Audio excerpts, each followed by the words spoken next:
ರಾಜ್ಯದಲ್ಲಿ JN1 ಉಪತಳಿಯ ಈಗ ಕರಾಳತೆ ಹೆಚ್ಚಾಗ್ತಾ ಹೋಗ್ತಾ ಇದೆ. ಇದರ ಪರಿಣಾಮ ಹೋಮ್ ಐಸೋಲೇಷನ್ ಮೇಲೆ ತೀವ್ರ ನಿಗಾ ಇಡೋಕೆ ಮುಂದಾಗಿದ್ದಾರೆ. ಹೌದಾ?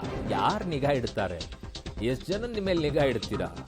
ಹಿಂದೆಯೂ ಇದನ್ನ ಕೇಳಿ ಕೇಳಿ ಕೇಳಿ ಅಯ್ಯೋ, ಪಾಸಿಟಿವ್ ಬಂದವರು 7 ದಿನ ಕಡ್ಡಾಯವಾಗಿ ಹೋಮ್ ಐಸೋಲೇಷನ್ ಇರಬೇಕು. ಈಗ 10 ದಿನದಿಂದ 7 ದಿನಕ್ಕೆ ಬಂದಿದೆ. Very good. ಐಸೋಲೇಷನ್ ನಲ್ಲಿ ಇರುವವರಿಗೆ 7 ದಿನ ರಜೆ ಅವಕಾಶ ಕಲ್ಪಿಸುವ ಸಾಧ್ಯತೆ ಇದೆ ಅಂತಿದ್ದಾರೆ. ಸೊ ಖಾಸಗಿ ವಲಯದಲ್ಲಿ ಕೆಲಸ ಮಾಡುವವರಿಗೂ ಕೂಡ ಇದು ಅನ್ವಯ. ಸೋಂಕಿತರ ಪ್ರಾಥಮಿಕ ಸಂಪರ್ಕದಲ್ಲಿದ್ದವರಲ್ಲಿ ಲಕ್ಷಣ ಕಂಡು ಬಂದ್ರೆ ಕಡ್ಡಾಯವಾಗಿ ಟೆಸ್ಟ್ ಅನ್ನ ಮಾಡೋದು. ಲಕ್ಷಣ ಕಂಡು ಬಂದ್ರೆ ಮಾತ್ರ. ಓಹೋ, ಓಕೆ. ತುಂಬಾ ಜನರಿಗೆ ಲಕ್ಷಣಗಳು ಕಂಡು ಬರೋದಿಲ್ಲ, ಆದ್ರೂ ಕೂಡ ಕೊರೋನಾ ಇರುತ್ತೆ. ಏನ್ ಮಾಡೋದು? ಸ್ಪ್ರೆಡ್ ಆಗ್ತಾ ಇರಬೇಕು. Very interesting. ಟೆಸ್ಟಿಂಗ್ ಪ್ರಾಥಮಿಕ ಸಂಪರ್ಕದಲ್ಲಿರುವಂಥವ್ರನ್ನೆಲ್ಲರನ್ನೂ ಟೆಸ್ಟ್ ಮಾಡಕ್ಕೆ ಏನು ಕಳ್ಕೊಳ್ತೀರಾ? ಕಷ್ಟ ಆಗುತ್ತಾ? ಫಂಡ್ ಇಲ್ವಾ ಟೆಸ್ಟಿಂಗ್ ಮಾಡೋಕ್ಕೆ? ಏನು ಪ್ರಾಬ್ಲಮ್ಮು?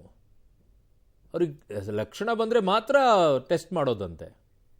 ನನ್ನ ಸಹೋದ್ಯೋಗಿ ಲೋಕೇಶ್ ನನ್ನ ಸಂಪರ್ಕದಲ್ಲಿದ್ದಾರೆ. ಲೋಕೇಶ್, ಬಹಳ ಬೇಸರ ಆಗ್ತಾ ಇರುವಂಥದ್ದು, ಮೊದಲು ಐಸೋಲೇಷನ್ ಅನ್ನ ಇಡ್ತಾ ಇದ್ದು ಹೋಮ್ ಐಸೋಲೇಷನ್ 14 ದಿನ, ಆಮೇಲೆ 10 ದಿನಕ್ಕೆ ಬಂತು, ಈಗ 7 ದಿನಕ್ಕೆ ಬರ್ತಾ ಇದೆ. ಈ ಕೊರೋನಾ ಹೋಗುವಂಥದ್ದು ಅದನ್ನು ಇನ್ನೊಂದು ಸಲ ಟೆಸ್ಟ್ ಮಾಡಬೇಕು ಅನ್ನುವಂಥ ಟೈಮಿಂಗ್ ಇರೋದೇ 7-8 ದಿನ. ನಿಮ್ಗೊಂದ್ಸಲ ಪಾಸಿಟಿವ್ ಬಂದ ನಂತರ ಕ್ವಾರಂಟೈನ್ ಮಾಡಿದ ನಂತರ 7ನೇ ದಿನಕ್ಕೆ ಅದನ್ನು ಮತ್ತೊಂದು ಟೆಸ್ಟನ್ನು ಮಾಡ್ತಾರೆ. ಸೊ ಹಾಗಾಗಿ ಕ್ವಾರಂಟೈನೇ 7 ದಿನ ಇಟ್ಬಿಟ್ಟು ಪ್ರಾಥಮಿಕವಾಗಿ ಯಾರು ಸಂಪರ್ಕಿತರಿದ್ದಾರೆ ಅವ್ರನ್ನೆಲ್ಲರೂ ಟೆಸ್ಟ್ ಮಾಡೋಕ್ಕೆ ಏನು ಸಮಸ್ಯೆ?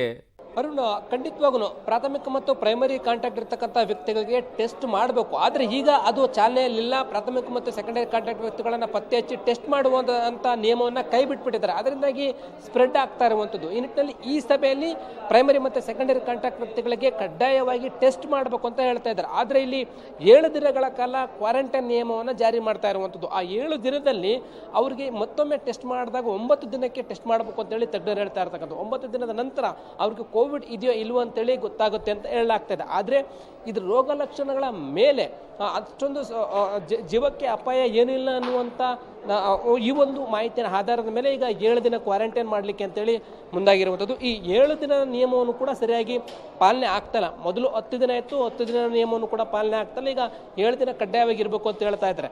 ಯಾರಿಗೆ ಪಾಸಿಟಿವ್ ಆಗುತ್ತೋ ಅವರು ಖಾಸಗಿ ಇರ್ಬೋದು ಅಥವಾ ಸರ್ಕಾರಿ ಉದ್ಯೋಗಿ ಇರ್ಬೋದು, ಅವರು ಕಂಪಲ್ಸರಿಯಾಗಿ 7 ದಿನಗಳ ಕಾಲ ರಜೆಯನ್ನು ಕೊಡಬೇಕು ಅಂತೇಳಿ ಕಡ್ಡಾಯ ನಿಯಮವನ್ನು ಮಾಡಲಿಕ್ಕೆ ಈಗ ಮುಂದಾಗಿರುವಂಥದ್ದು. ಆ 7 ದಿನಗಳ ನಿಯಮ ಅದು ಸರಿಯಾಗಿ ಪಾಲನೆ ಆಗುತ್ತಾ ಇಲ್ವೋ ಅಂತೇಳಿ ಕಾದು ನೋಡಬೇಕಾಗಿದೆ. ಸದ್ಯಕ್ಕೆ ಪ್ರೈಮರಿ ಮತ್ತು ಸೆಕೆಂಡರಿ ಕಾಂಟ್ಯಾಕ್ಟ್ ವ್ಯಕ್ತಿಗಳಿಗೆ ಇದುವರೆಗೂ ಟೆಸ್ಟನ್ನು ಮಾಡ್ತಾ ಇಲ್ಲ. ಈಗ ಕಡ್ಡಾಯವಾಗಿ ಟೆಸ್ಟ್ ಮಾಡಬೇಕು ಅಂತಂದರೆ ಅವರನ್ನು ಕೂಡ ಎಲ್ಲರನ್ನೂ ಕೂಡ ಈಗ ಟ್ರ್ಯಾಕ್ ಮಾಡಬೇಕಾಗತ್ತೆ.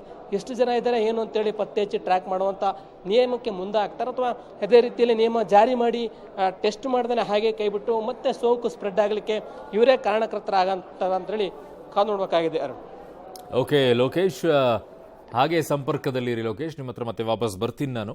ಸೊ ಈಗ ಏನು ಮಾಡಬೇಕು ಕೊರೋನಾ ವಿಚಾರದಲ್ಲಿ ಅನ್ನುವಂಥ ನಿಟ್ಟಿನಲ್ಲಿ ಈಗ ಸರ್ಕಾರವು ಕೂಡ, ಆರೋಗ್ಯ ಇಲಾಖೆಯು ಕೂಡ ಸಭೆಗಳ ಮೇಲೆ ಸಭೆಯನ್ನು ಮಾಡ್ತಾ ಇದೆ.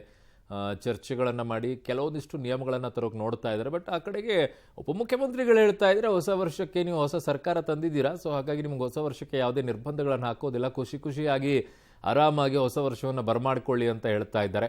ಈ ಕಡೆಗೆ ಆರೋಗ್ಯ ಇಲಾಖೆ ನೋಡಿದರೆ ಒಂದಿಷ್ಟು ತುಂಬ ಡೀಪಾಗಿ ಚರ್ಚೆಗಳನ್ನು ಮಾಡ್ತಾ ಇದ್ದಾರೆ ಏನು ಮಾಡಬೇಕು ಅಂತ ಹೇಳಿ.